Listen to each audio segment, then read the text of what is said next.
Welcome to Fun Islamic Facts, where I share fun facts about Muhammad and the Quran whenever jihadis go on a killing spree. For centuries, dogs have been described as man's best friend. Not surprisingly, the Prophet who commanded his followers to slaughter men also commanded them to slaughter man's best friend. And it all began when Muhammad got stood up for a date because of a puppy. Sahih Muslim 55:11. It was narrated that Aisha said, Jibreel, supposedly the angel Gabriel, promised to come to the Messenger of Allah at a certain hour, and that time came, but he did not arrive. He, the messenger, had a stick in his hand which he threw down and said, Allah does not break his promise, and neither do his messengers. Then he turned and saw a puppy beneath a bed. He said, "Oh Aisha, when did this dog get in here?" She said, "By Allah, I do not know." He ordered that it be taken out, and Jibreel came.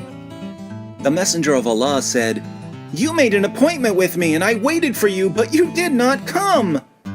He said, "I was prevented by the dog that was in your house. We do not enter a house in which there is a dog or an image." So the Archangel Gabriel is petrified of puppies and pictures. After learning about Gabriel's phobias, Muhammad could have simply been careful to check his house for puppies whenever Gabriel was coming over. But this is Muhammad we're talking about, and it just wouldn't be Muhammad without an epic bloodbath. So the canine carnage began. Sahih Muslim 40:16.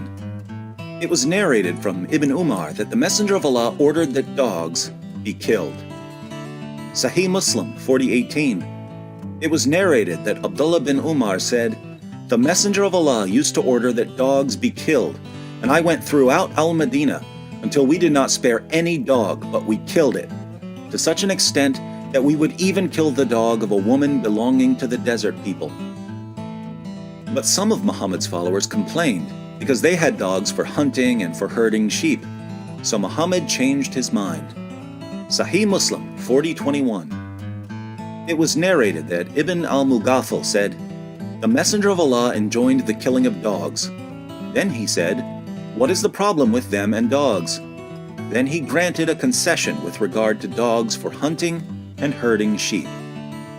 So, certain dogs were okay, as long as they were fetching your birds or herding your sheep. But some dogs were much worse. Some dogs are the devil.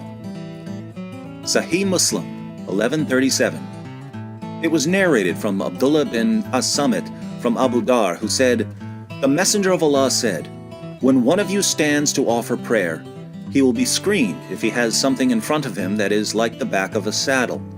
If he does not have something in front of him that is like the back of a saddle, then his prayer will be interrupted if a donkey, a woman, or a black dog passes in front of him.' I said, 'O Abu Dar, what is the difference between a black dog or a red or yellow dog?' He said, 'O son of my brother, I asked the Messenger of Allah the same question, and he said, the black dog is a devil.'" More timeless wisdom about Satan from the Prophet who said that Satan pees in your ears, hides in your nose, and farts when he hears the call to prayer. Surah 21 verse 107 of the Quran declares that Allah sent Muhammad as a mercy to all creatures. But apparently, this doesn't include dogs, and it certainly doesn't include black dogs, because the color of a dog's fur determines whether it's the devil. If you're wondering why Muhammad said that black dogs are the devil, keep in mind he also said that Satan looks like a black man. For more on Muhammad's view of blackness, be sure to watch Muhammad, the White Prophet with Black Slaves.